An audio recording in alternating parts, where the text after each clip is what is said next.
Hi, it's Sua here. Want to level up your career in 2025? Here are the top 5 soft skills you need to stand out. Number 1. Adaptability. The only constant is change, so master new tools before you need them.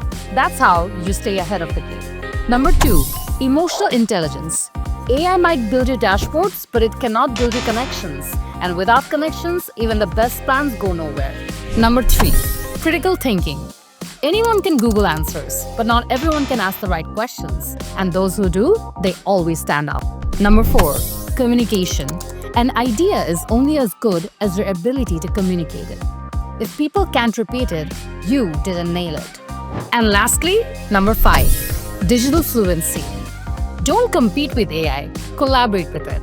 Learn its strengths, master its weaknesses, and make it your advantage before anyone else does. Nail the skills and you will be unstoppable. Stay sharp, stay ahead, and see you on the next one.